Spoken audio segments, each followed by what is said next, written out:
With the last coin in my hand and little Lyra shivering with cold, I looked at the ruin I had just bought and whispered, "Either we find something here, or we are lost forever."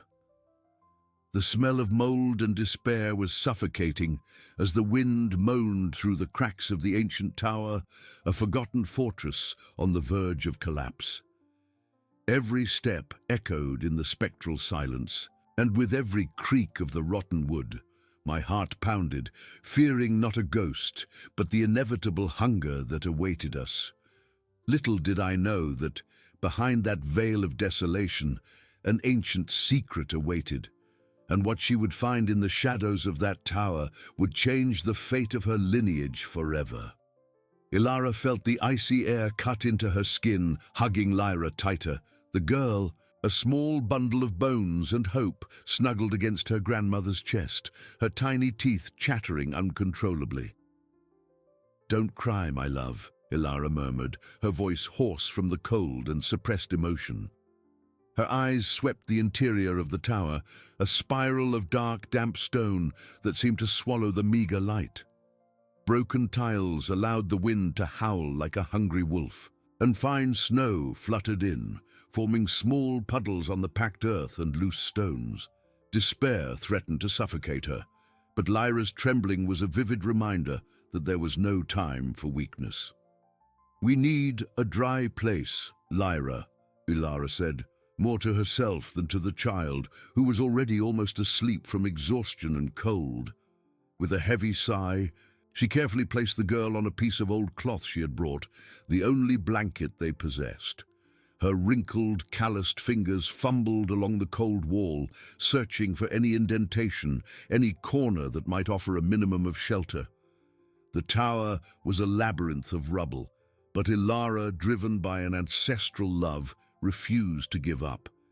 Her eyes, once tearful, now shone with fierce determination. She began to walk step by step, exploring the ground floor.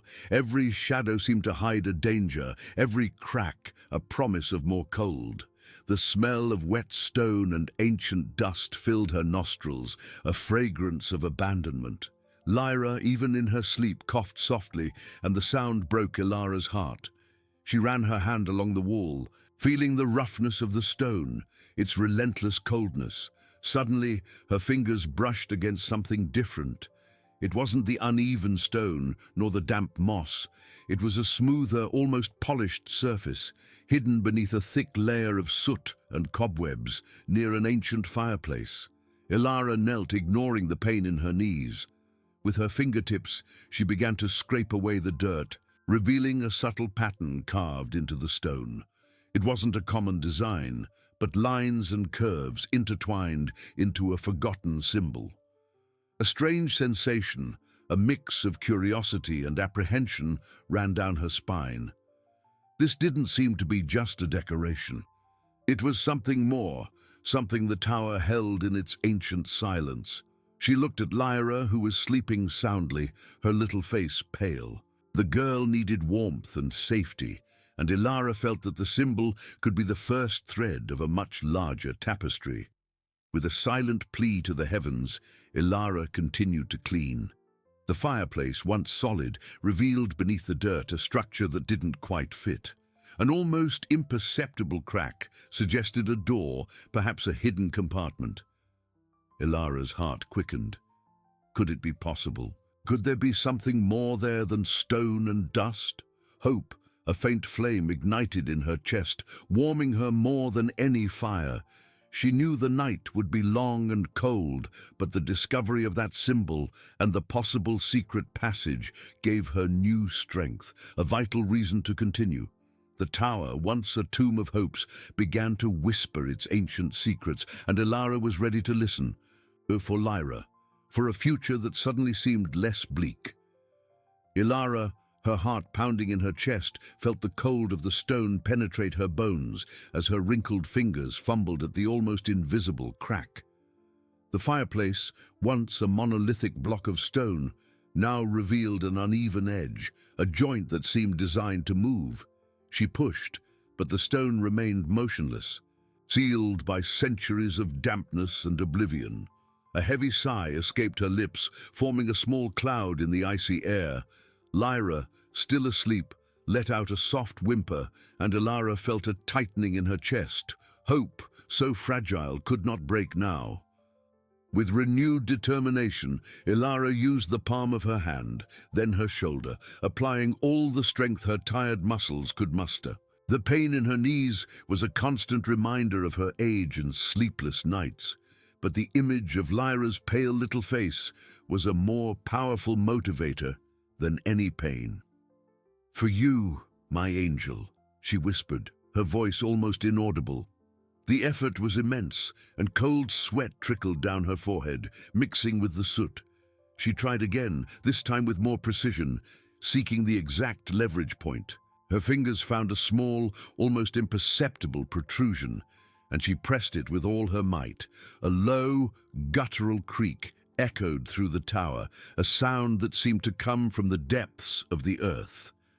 The stone, with a slow, dragging movement, began to yield, revealing an even denser darkness behind the fireplace. Ilara recoiled a step, her eyes wide, her heart pounding like a war drum. The air from within was stagnant and cold, laden with the smell of earth and something else, something metallic and ancient. She extended her trembling hand, but hesitated.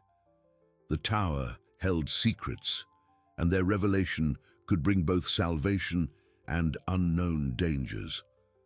But Lyra's need was stronger than any fear.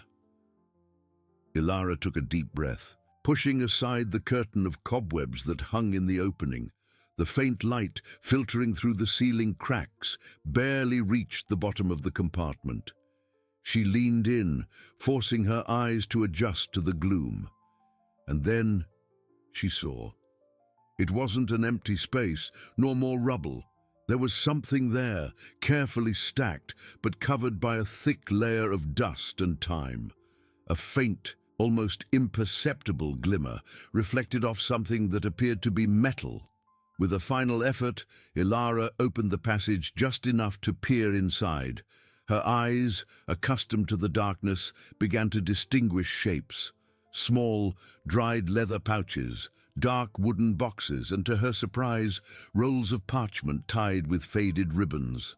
The metallic gleam came from coins that spilled slightly from one of the torn pouches, and from a solitary jewel that had rolled out of a half-open box, catching the meager light and transforming it into a shimmering point of hope. Ilara's hands trembled uncontrollably, and a warm tear streamed down her time-worn face. It wasn't a dream. It wasn't a mirage caused by hunger and cold. It was real. A treasure, yes, but much more than that. The parchments, shrouded in mystery, seemed to whisper stories of a forgotten past. Ilara felt an overwhelming wave of emotion, a mix of relief and disbelief. What did it all mean? Who had hidden such riches and documents there? She looked at Lyra, who was now stirring slightly, and knew that the answer wasn't just for her. It was for her granddaughter's future. The tower had revealed its first great truth, and the promise of a new dawn began to emerge in the shadows of that secret compartment. Ilara and Lyra's journey was just beginning, and the night's cold suddenly seemed less oppressive in the face of the newly kindled flame of hope. Ilara felt the ground beneath her hard knees, but the physical pain seemed distant, muffled by the magnitude of what her eyes beheld. The coins, scattered like shooting stars on a dark night, gleamed with ancient gold, and the jewel, a deep ruby, pulsed with its own light in the gloom. It wasn't just material wealth that was revealed there, it was the promise of a future, a breath of life for her and her granddaughter, a palpable hope that warmed her chest. Her hands, still trembling, reached out hesitantly for one of the leather pouches. The material, dried out by time, crumbled slightly at her touch, revealing more gold and silver coins, some with unknown emblems, others with the faces of forgotten kings.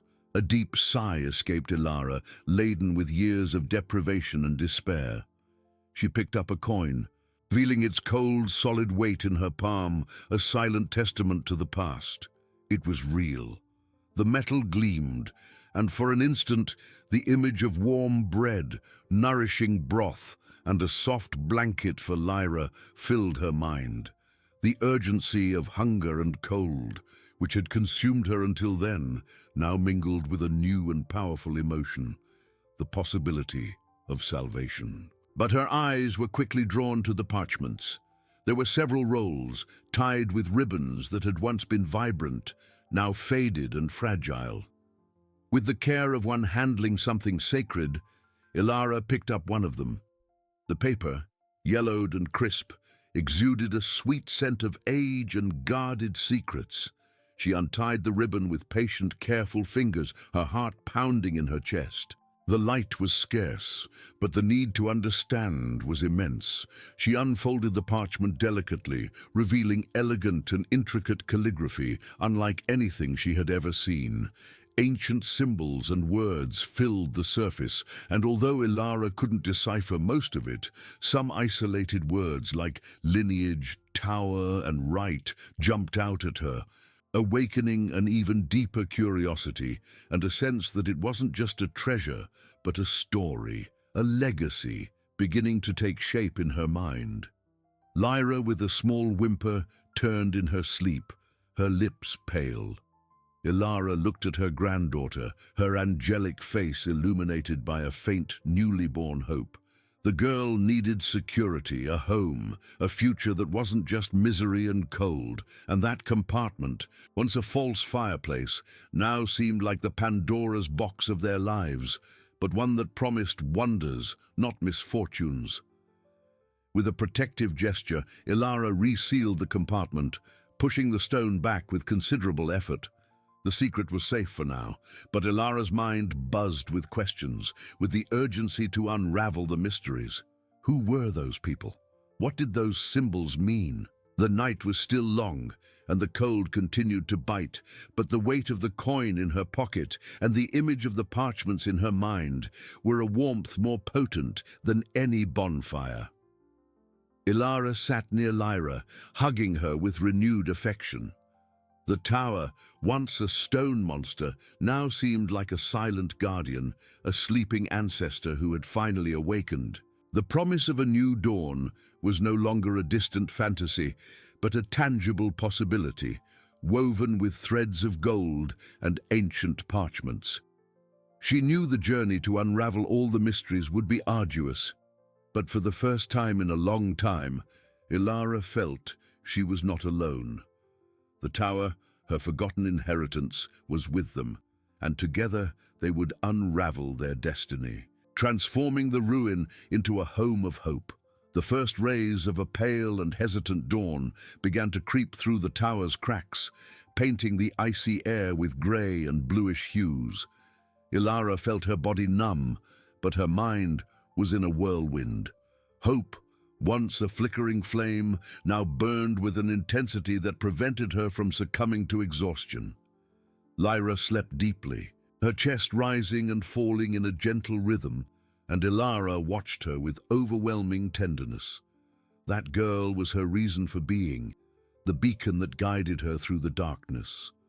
The parchment, carefully folded and kept close to her heart, seemed to radiate its own warmth, a secret that cried out to be unraveled.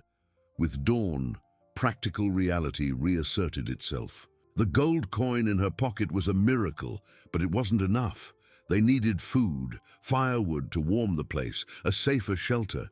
The tower, with its secrets, was still a dangerous and inhospitable place. Ilara knew she couldn't simply go out and spend the coin without raising suspicion. An impoverished widow, suddenly with gold, that would attract unwanted attention, perhaps even dangers. Discretion was crucial.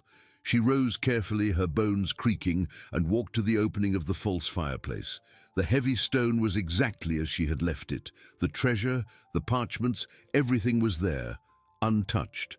A wave of gratitude and responsibility washed over her.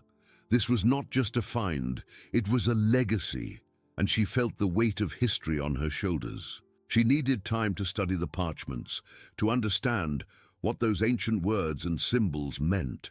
But before that, she needed to ensure Lyra's survival. Her eyes found a sturdier piece of wood among the rubble, and an idea began to form. She could use the wood to reinforce the fireplace entrance, making it even harder to discover.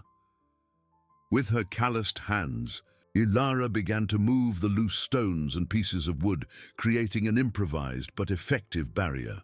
The physical effort was welcome as it helped organize her thoughts. With each stone that fit into place, a layer of worry seemed to diminish. When she finished, the passage was well disguised again, and Ilara felt a temporary relief. Now, the next step. She needed someone who could read and interpret the parchments, someone trustworthy who wouldn't take advantage of her vulnerability. In the small nearby village, there was an old scribe, a gentle and reclusive man named Master Alaric. Known for his vast library and his knowledge of ancient languages, he was her only hope.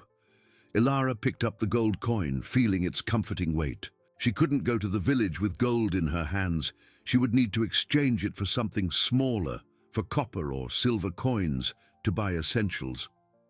But where? And how? Distrust was a barrier as high as the tower walls. She sat beside Lyra again, stroking her granddaughter's hair. "Don't worry, my love," she whispered. "Grandma will find a way." Udul, the sunlight began to penetrate deeper into the tower, revealing dust dancing in the air and the relentless cold of the environment. Ilara knew the day would be full of challenges, but the flame of hope in her heart, fueled by the promise of the parchments and the gleam of gold, was stronger than ever. She stood up, her decision made. First, the village, then Master Alaric, and then, perhaps, the answers that would change their lives forever. The tower, once a refuge of despair, was now the stage for a new beginning, and Ilara was ready to face whatever came, for Lyra, for her lineage, and for the ancestral legacy that awaited her. Ilara stood up, her decision made, feeling the weight of responsibility and hope on her shoulders. The village was the first step, the bridge between the tower's silent past and Lyra's uncertain future. With a last look at her sleeping granddaughter, whose pale little face was a constant reminder of her mission, Ilara took the gold coin. The cold metal in her palm was a contrast to the warmth that now burned in her chest. She carefully hid it in a small pocket sewn into her worn dress, a secret that could not be lightly revealed. The sun still struggled to warm the air, and frost covered the ground like a silver veil as Ilara left the tower. Every step was cautious, not only because of the uneven terrain, but because of the apprehension that accompanied her. The village, a short walk away, seemed like a distant world, full of curious glances and judgments. How could an impoverished widow, who until yesterday was seen as a burden, appear with gold without arousing greed and distrust? As she approached the first wooden and thatched houses, the hum of daily life began to reach her, the barking of dogs, the cry of a child, the clang of a blacksmith. Ilara pulled her hood further down, wishing to be invisible. Her eyes swept the small central square, where some merchants were already setting up their stalls. She needed something discreet, a place where the exchange could be made without fuss. She spotted a small general store, a modest place, away from the most curious glances. The owner, a corpulent man with a grizzled beard and small eyes, was arranging sacks of grain. Ilara took a deep breath, feeling her heart quicken. "Good morning, sir," she said, her voice a little more tremulous than she would have liked. The man looked up, an expression of surprise and slight annoyance on his face as he recognized the widow from the tower. "Good morning, Ilara. What brings you to the village so early?" His voice was dry, devoid of any kindness. Ilara felt a blush rise to her face, but forced herself to maintain composure. I need some provisions, and I need to exchange a coin." She held out her hand, revealing the gold coin. The merchant's eyes widened. His small eyes scanned the coin, then Ilara's aged face, and a suspicious smile formed on his lips. "Gold? Where would a woman like you get gold, Ilara? Don't tell me you found a pot at the end of the rainbow." The tone was scornful, and some nearby villagers began to stare. Ilara's blood ran cold. It was exactly what she feared. Distrust spread like wildfire. "It's an inheritance, sir," she tried to explain, but the lie sounded hollow even to her own ears. The merchant laughed, a harsh sound. "Inheritance? You and your granddaughter living in misery, and now you appear with gold? It seems more like a story of, well, of something that doesn't belong to you." A knot formed in Ilara's throat. Hope began to drain away, replaced by humiliation and fear. Lyra depended on her, and now even the simple exchange of a coin seemed impossible. Heads turned, whispers began. She was about to retreat, to flee back to the safety of the tower, when a deep, calm voice cut through the air. "Bartholomew, mind your tongue. Not all that glitters is stolen, and not all that appears poor is devoid of history." Ilara turned, surprised. A tall, thin man with white hair and a dignified posture approached. It was Master Alaric, the scribe, whose deep blue eyes observed her with a mixture of curiosity and kindness. He didn't know her well, but his reputation as a just and wise man was known throughout the region. The merchant, Bartholomew, paled and bowed slightly. "Master Alaric, I meant no offense. It's just, the situation is unusual." Alaric ignored him, his eyes fixed on Ilara. "Let me see the coin, if it's not too much trouble." Ilara, still in shock from the unexpected intervention, handed him the gold piece. Alaric examined it carefully, turning it between his fingers. A small, almost imperceptible smile appeared on his lips. "Interesting. An ancient piece indeed. And the crest. Yes, I know it." He returned the coin to Ilara, his eyes meeting hers with an intensity that made her hold her breath. "Come with me, Ilara. I believe we have much to discuss." The turning point had arrived, not as an immediate solution, but as a door opening to the truth. Guided by an unexpected hand, Ilara felt the ground disappear beneath her feet, not from weakness, but from the sudden and unexpected turn of events. Master Alaric's voice, deep and welcoming, was like a balm to her soul, wounded by humiliation. She nodded, unable to utter a word, and followed the scribe, leaving behind the curious glances and whispers that dissipated like smoke. Bartholomew, the merchant, watched them with an expression of surprise and slight apprehension, but Alaric did not spare him another glance.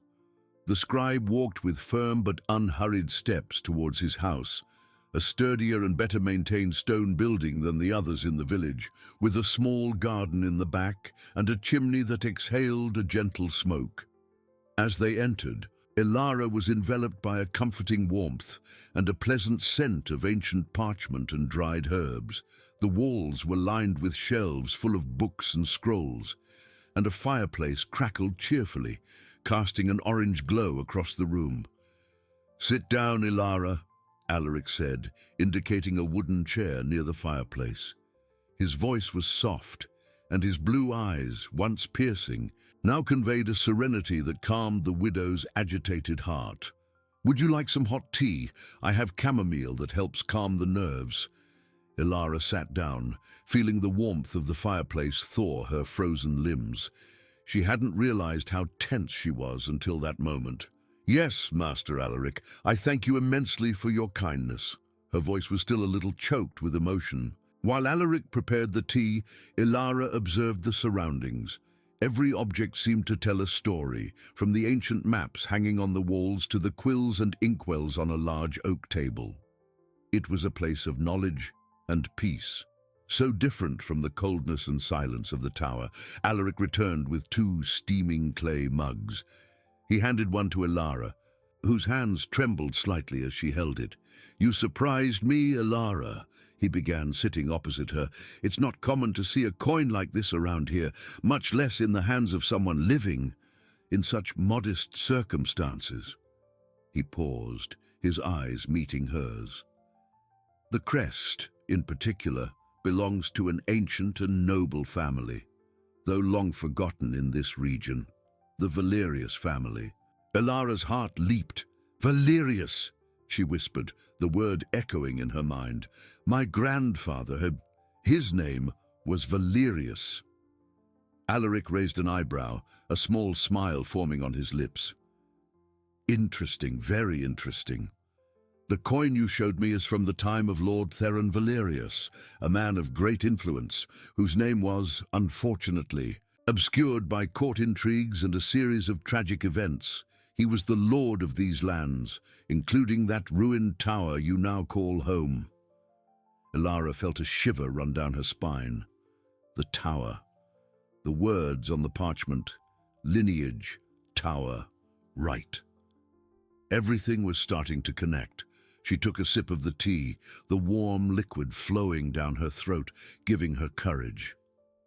"Master Alaric, it's not just the coin.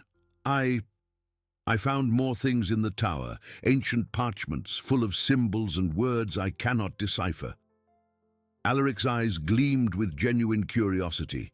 He leaned forward, with the expression of a scholar who had just found a fascinating enigma. "Parchments, you say? That is even more intriguing. Could you describe them? Or, better yet, if you feel you can trust me, perhaps you could bring them for me to examine." Ilara felt a wave of relief. This man didn't judge her, didn't view her with suspicion. He saw the history, the mystery.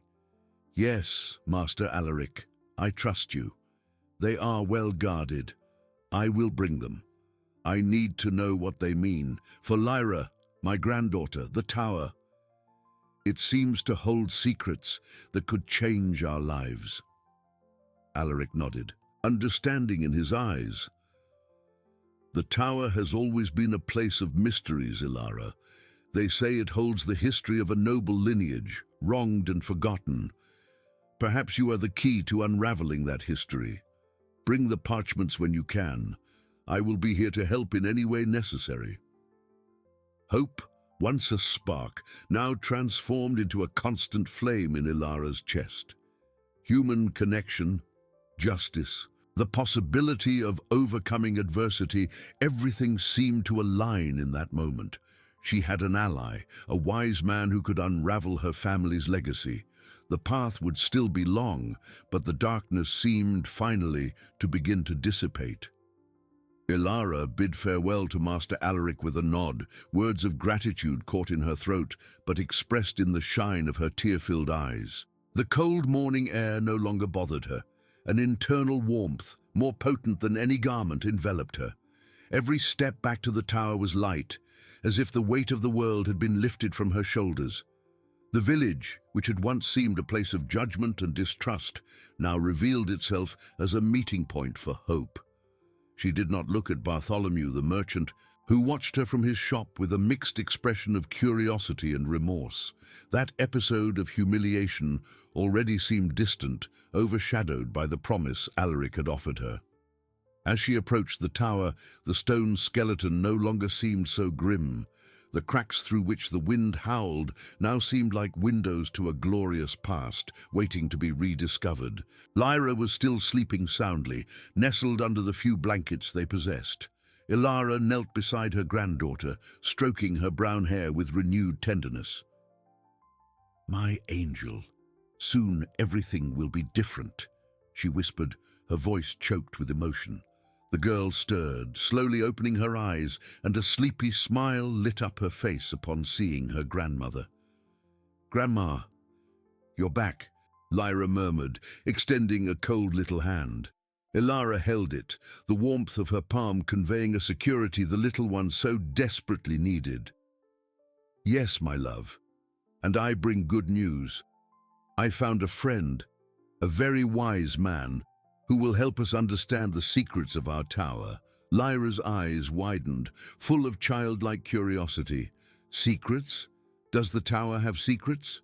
Ilara nodded, a genuine smile blossoming on her lips. "Yes, treasure. Secrets that can change our lives forever." The decision to take Lyra to Master Alaric was instinctive. Leaving the girl alone in the cold, empty tower was unthinkable, even for a short time. Ilara carefully wrapped her in the warmest blanket, picking her up in her arms. Lyra was light, but the effort was considerable for Ilara. "We're going to visit our friend," she said, kissing her granddaughter's forehead. Lyra snuggled into her shoulder, confident and warmed by her grandmother's love. With Lyra in her arms, Ilara walked to the false fireplace. With careful effort, she removed the improvised barrier of stones and wood she had assembled, revealing the secret compartment. The faint dawn light, filtering through the tower's cracks, barely reached the bottom of the niche, but Ilara could feel the presence of the parchments. With trembling fingers, she removed them, one by one, feeling the rough, ancient texture of the material. The weight of history seemed to rest in her hands. She rolled them up with the utmost care, securing them with a piece of string she had found. The treasure of coins and jewels remained untouched, awaiting the right moment to be revealed.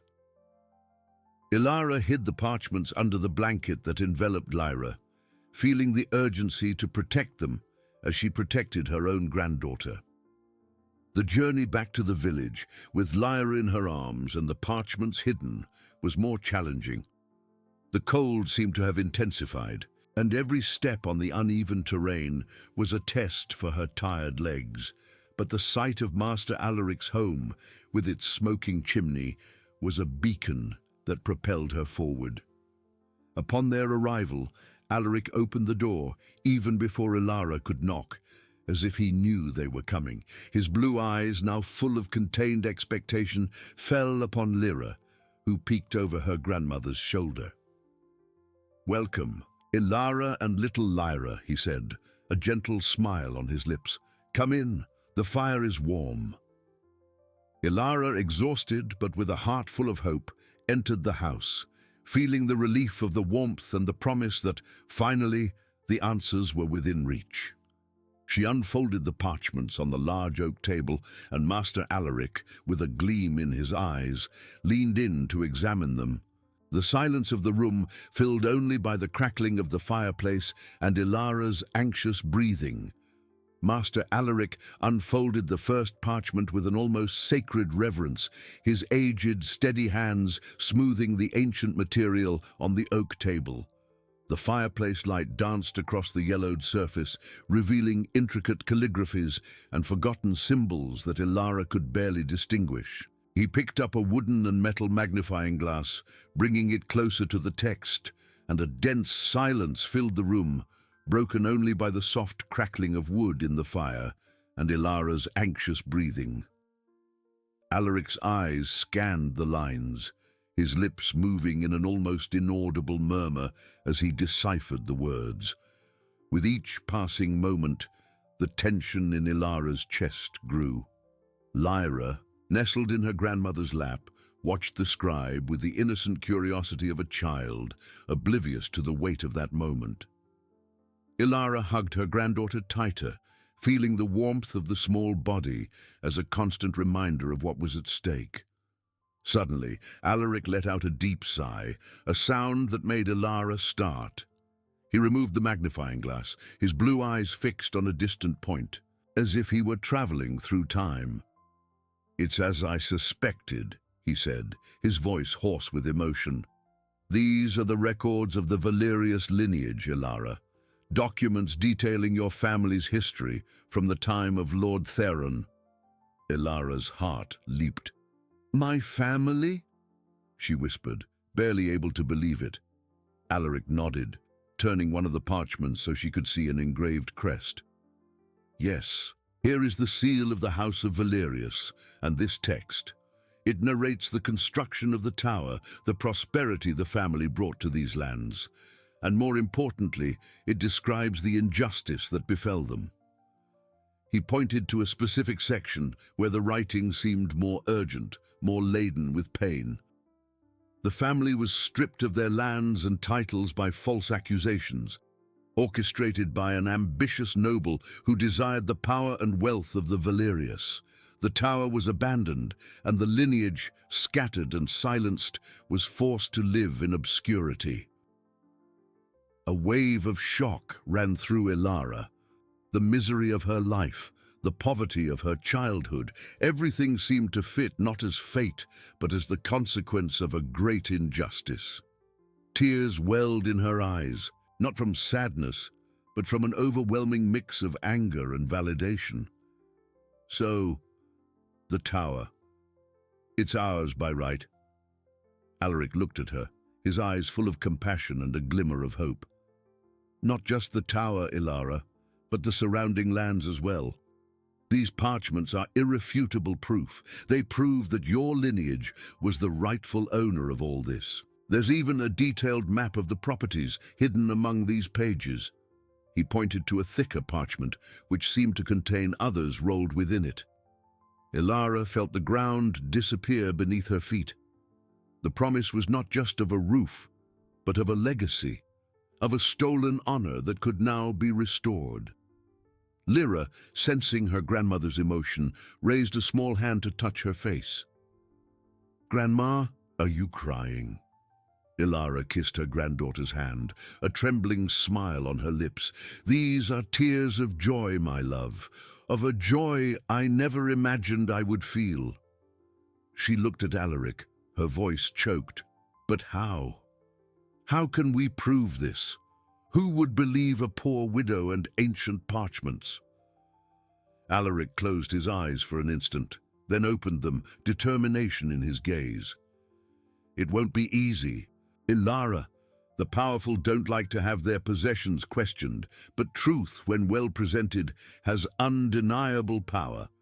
We will need more than just these parchments. We will need witnesses, support, and courage. A lot of courage." He picked up another parchment, this one sealed with a wax seal that Ilara hadn't noticed. This one, in particular, seems to be a final testament, a plea for the truth to be revealed. It is a message to the descendants, a call for justice. Ilara felt a shiver. The voice of her ancestors echoing through the centuries called to her. The path would be arduous, but the flame of hope in her chest was now ablaze, fueled by the truth. She looked at Lyra, then at the parchments, feeling the weight of responsibility, but also the strength of a newfound purpose. Her family's legacy was not just a story, it was a future to be claimed. Ilara felt the weight of that future rest on her shoulders, a burden that, strangely, did not oppress her, but propelled her with renewed strength. Master Alaric's voice, once a whisper of wisdom, now echoed with the gravity of a challenge, but also with the promise of a path. He watched her, his blue eyes reflecting the flickering flame of the fireplace, as if he could read the storm of emotions in her chest, the mix of fear and fierce determination. Lyra, oblivious to the depth of the conversation, played with a piece of string in her grandmother's lap, her soft giggles a counterpoint to the seriousness of the moment. "How do we begin, Master Alaric?" Ilara asked, her voice firmer than she expected, laden with an urgency that surprised even herself. "Who holds these lands now, and how can we confront them with the truth of centuries past without being crushed?" Alaric sighed, a heavy sound that seemed to carry the weight of history and injustice.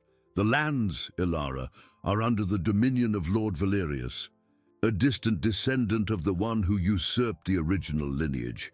He is a powerful man, with deep connections at court and a reputation for intransigence and little tolerance for challenges. Presenting these parchments to him will be like lighting a fuse in a powder keg." Ilara felt a chill run down her spine. The image of a cruel and ambitious man arose in her mind, an echo of what the parchments had revealed about the past. But then her eyes fell on Lyra, who looked at her with the innocence of a flower, and the flame of determination rekindled brighter than ever. "We cannot retreat, Master, not now. Lyra deserves what is hers by right, and I will do whatever it takes for her to have it." Alaric nodded, understanding in his deep gaze. "We will not retreat, but we will act with wisdom and caution. Truth is a sharp sword, but it must be wielded with skill and at the right moment. The first step is to fully decipher this final testament. It may contain specific instructions or reveal forgotten allies. He pointed to the sealed parchment. The seal is ancient, but the handwriting appears to be that of Lord Theron Valerius, the last legitimate lord before the usurpation. With meticulous care, Alaric broke the wax seal, revealing a smaller, better-preserved parchment. As he unfolded it, a detailed map and a shorter, more direct text emerged. Alaric's eyes widened in surprise. "This is extraordinary," he exclaimed, his voice full of admiration.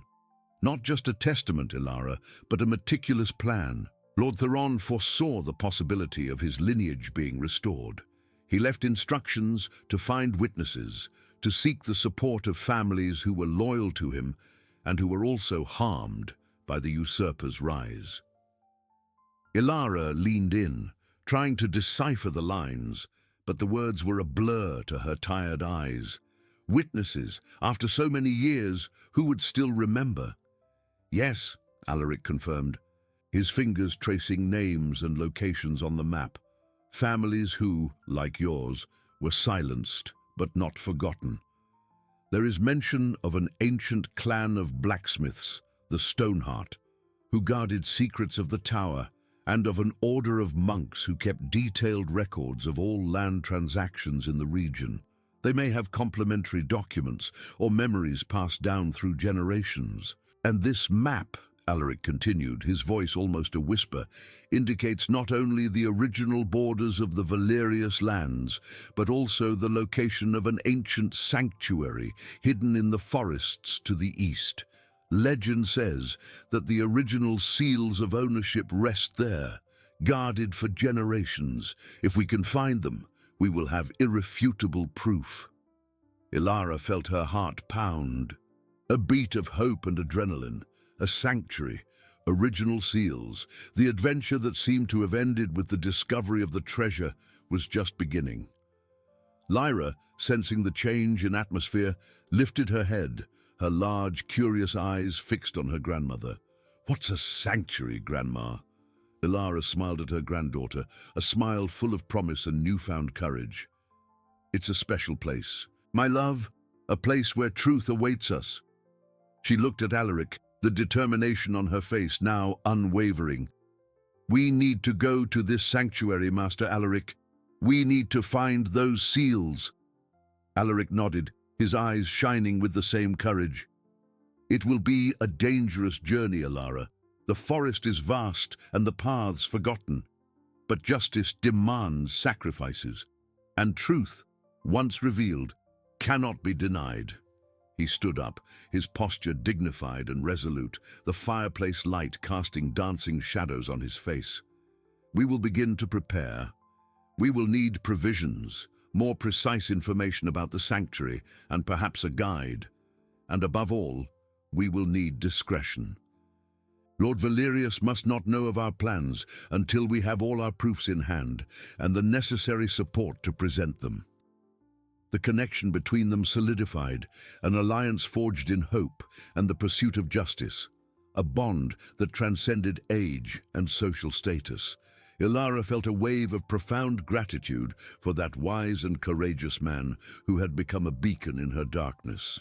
She knew the path would be full of challenges, fears, and uncertainties, but the vision of Lyra's future, free from misery and with her honor restored, was the driving force that propelled her.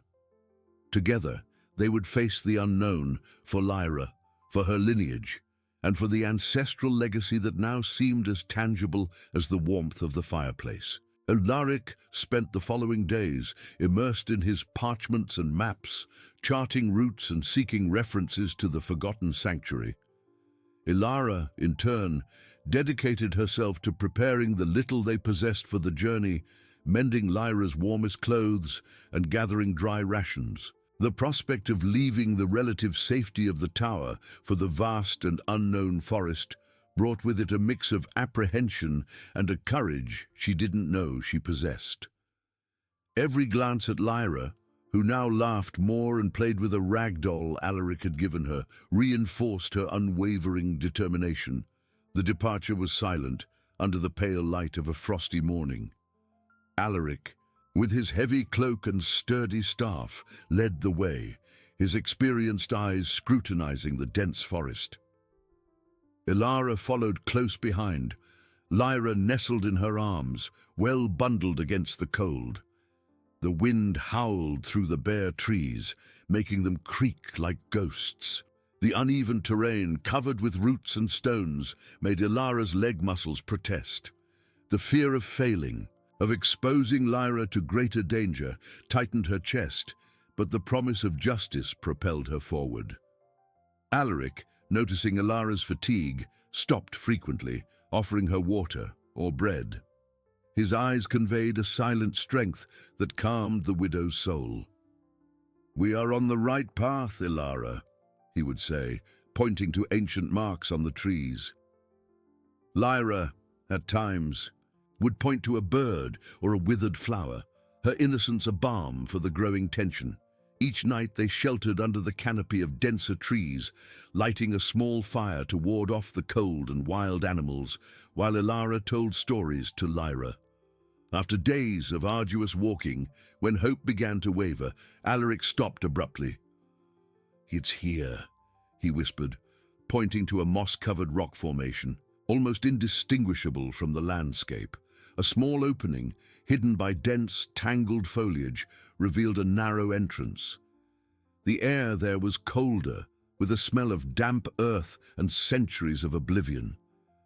Ilara felt a shiver run down her spine.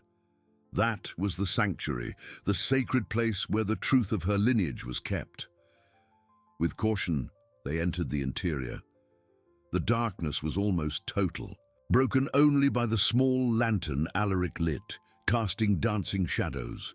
The sanctuary was a natural chamber with uneven walls and a sepulchral silence that seemed to swallow any sound. In the center, there was a simple stone pedestal covered by a thick layer of dust and cobwebs. Alaric approached, his blue eyes shining with contained expectation. He cleaned the surface with his hands, revealing symbols engraved in the stone, identical to those on the parchments they had deciphered. And there, in a hidden compartment beneath the pedestal, carefully wrapped in ancient linen cloth, were the seals.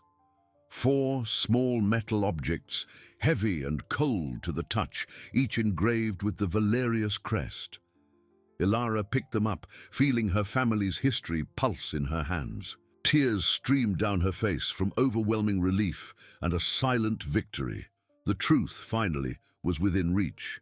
Justice, which had seemed a distant dream, was now a palpable reality. Lyra, in her arms, touched the seals with a curious little finger, not understanding the magnitude, but feeling the emotion that radiated from her grandmother. The climax of the quest had been reached. The irrefutable proof to restore the Valerius legacy was there, finally within their grasp.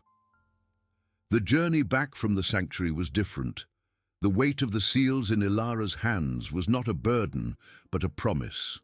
Every step, once exhausting, was now propelled by renewed energy. Lyra, cradled in her arms, slept deeply, oblivious to the silent revolution her grandmother had just begun. Alaric walked beside them, his mind already charting the next moves. "Now, Ilara," he said, "we need to act with precision. The seals are undeniable, but presenting the truth will require strategy and the support of those who were also silenced." Back at the tower, which now seemed like a home awaiting its true identity, they wasted no time. Alaric, with the help of the parchments, located the descendants of the Stoneheart clan, blacksmiths who kept alive the memory of the injustice. Initially distrustful, the Stoneheart were convinced by the clarity of the documents and the presence of the original seals. Their eyes, once skeptical, shone with the hope of long-awaited justice. Next, Alaric and Ilara visited the Order of Monks, whose ancient records confirmed every detail of the usurpation. The truth, once fragmented, now united into a powerful testimony. Human connection, forged in shared pain and hope, transformed strangers into allies. News of Ilara's meeting with the ancient clans and monks reached Lord Valerius's ears as an irritating murmur, which he tried to ignore. But when Ilara, accompanied by Master Alaric, the Stoneheart and the monks requested a formal audience in his hall, the gravity of the situation became undeniable.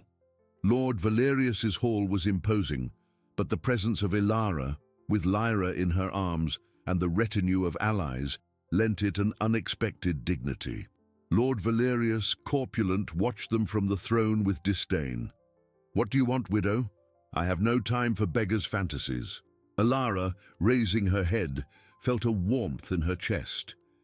"We have come to seek justice, Lord Valerius. Justice for the Valerius lineage, of which I am the rightful descendant." She held out the parchments and the seals. Alaric, with a calm but firm voice, began to narrate the story, supported by the monks who presented their own records, and by the Stoneheart who testified to their family's traditions. Lord Valerius's disdain turned into disbelief, then anger, and finally into stunned silence. He tried to argue, but the proofs were irrefutable. The seals, the map, the records, the witnesses, everything fit perfectly. The room, once arrogant, was now immersed in truth. The pressure from the allies and the clarity of the evidence were overwhelming. Lord Valerius, his eyes fixed on the original seals, realized there was no escape. His reputation and position would be compromised if he denied the undeniable. With a heavy sigh, he stood up, his expression defeated. "So be it," he murmured, his voice hoarse. "The truth has been revealed. The tower and the lands shall be returned to their rightful owner." Overwhelming relief flooded Ilara. Tears, once of despair, now flowed freely, warm with pure joy. She hugged Lyra tighter. The girl, sensing the change in atmosphere, smiled at her. News of the Valerius lineage's restoration spread like wildfire through the village. Disdain gave way to admiration, distrust to reverence. Bartholomew the merchant approached Ilara with a sincere apology, shame etched on his face. The tower, once abandoned, was now a beacon of hope. Ilara and Lyra, from widow and orphan in misery, ascended to honor and prosperity, not by chance, but by unwavering love and unshakable faith. Justice had prevailed, and a new and glorious chapter, full of promises, began for their lineage. The tower, once a forgotten stone skeleton, began to breathe again. The treasure, which once represented survival, now financed the restoration of every wall, every roof, every room. It was not a hurried reconstruction, but a labor of love and respect for history. Ilara supervised every detail, her eyes scanning the stones with a reverence that transformed the work into a silent prayer. Lyra, her golden hair flying in the wind, ran through the now safe courtyards, her laughter echoing where silence once reigned. The tower, which had once been a symbol of abandonment, was reborn as a vibrant home, a bastion of hope for the Valerius lineage. The community, once distant and distrustful, now united in support. The Stoneheart blacksmiths, with their strength and skill, helped reinforce the structures, while the village families offered their labor, their smiles, and their gratitude. Ilara, with the generosity that misery had never managed to extinguish, ensured that everyone was well paid and fed, transforming the tower's restoration into a community project that uplifted everyone. Bartholomew the merchant now brought the finest fabrics and woods. His eyes lowered in respect and regret, and Ilara received him with a dignity that held no grudge. She understood that true justice was not punishment, but the restoration of balance and dignity. Master Alaric, with his unwavering wisdom, became Ilara's closest advisor, his blue eyes observing the transformation with serene satisfaction. He helped her manage the new lands, establish fair agreements with tenants, and plan a prosperous future for everyone. The tower was not just Ilara and Lyra's home. It was the heart of a renewed community, a center of justice and prosperity that radiated to the surrounding lands. Lyra grew up amidst the warmth of her grandmother's love and the security of a home that was hers by right. She did not know hunger or biting cold, but Ilara made sure she never forgot the journey that brought them there. She told stories of the difficult days, of the courage they found in the darkness, and of the strength of a love that overcame everything. Lyra listened, her eyes shining, and in her heart the seed of gratitude and compassion was planted. Years passed, and the Valerius Tower stood majestic, a testament to human resilience and the power of truth. Ilara, her hair now more silvered, but her gaze still vibrant with life and purpose, was a respected and beloved figure. Sitting in one of the tower's new windows, she watched Lyra, now a young woman, teaching the village children to read and write, sharing the knowledge Master Alaric had imparted to her. The sight filled her heart with a deep peace. What began as a desperate act of love transformed into a legacy of hope.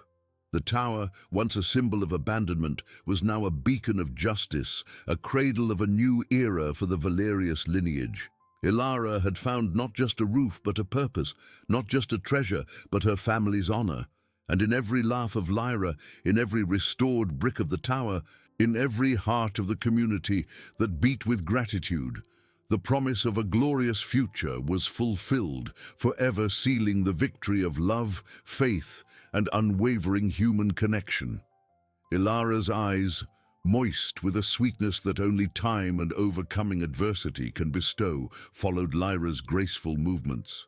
The young woman, with her grandmother's same silent determination, bent over a polished oak table, guiding the hand of a small girl whose wide eyes absorbed every letter traced. It wasn't just knowledge that Lyra shared, but the promise of a larger world, of a future where ignorance would no longer imprison. The tower, once an echo of despair, now resonated with the murmur of lessons, children's laughter, and the soft melody of hope. Master Alaric, seated in a nearby armchair, an ancient book on his lap, looked up and met Ilara's gaze. A discreet smile, yet full of meaning, curved his lips. He didn't need words to express the satisfaction he felt, seeing the fruit of his faith and courage. That wise man, who had risked so much for a widow and her granddaughter, was now a pillar of the new Valerius era, a guardian of wisdom and justice. Ilara nodded slightly, a gesture of gratitude that renewed itself each day. Life in the village had flourished alongside the tower. The lands, once neglected under Lord Valerius's dominion, were now diligently cultivated by the tenants, who paid fair rents and received support in times of need. Hunger, once a constant shadow, had been banished by Ilara's generosity and sensible administration. The Stoneheart, with their mastery, not only kept the tower in perfect condition, but also taught their crafts to the village youth, ensuring that knowledge and skill prospered. Families once divided by distrust and misery now worked together, celebrating harvests and births with contagious joy. Bartholomew, the merchant, who had once turned his back on Ilara, was now one of her most loyal collaborators. His products, once sold at exorbitant prices, now arrived at the tower with honesty and palpable respect. He had learned that true wealth lay not just in gold, but in the trust and goodwill of the community. Ilara, in her wisdom, never humiliated him, but welcomed him, showing that forgiveness and opportunity could heal old wounds. Lyra, now preparing to assume the responsibilities of the lineage, was not just the heir to the tower and the lands. She was the heir to a legacy of compassion and resilience. She visited the sick, listened to the villagers' grievances, and sought solutions with Alaric's guidance and Ilara's example. Her eyes, once full of childlike curiosity, now reflected a maturity and kindness that touched everyone. Ilara rose from the window, her body a little more stooped by time, but her spirit unyielding. She walked to Lyra, who was finishing her lesson, and placed a gentle hand on her shoulder. "You are doing wonderful work, my love," she whispered, her voice choked with pride. Lyra turned, her eyes meeting her grandmother's, and a radiant smile lit up her face. "I am just following in your footsteps. Grandma, you taught me that true strength lies in love and justice." Together, grandmother and granddaughter, they stepped out into the tower courtyard. The setting sun painted the ancient stones in golden and reddish hues, and the wind carried the scent of fresh bread and damp earth. Children ran and played, their laughter filling the air. The Valerius Tower, once a forgotten skeleton, was now a beacon of life, a silent testament that even in the depths of misery, love and faith can build empires of hope. Ilara squeezed Lyra's hand, feeling the warmth of the connection that bound them, a bond that would extend for generations. The new era was not just a promise. It was a vibrant reality, built upon the foundations of a widow's courage and unconditional love for her granddaughter. The legacy was secure, and the future brighter than any treasure.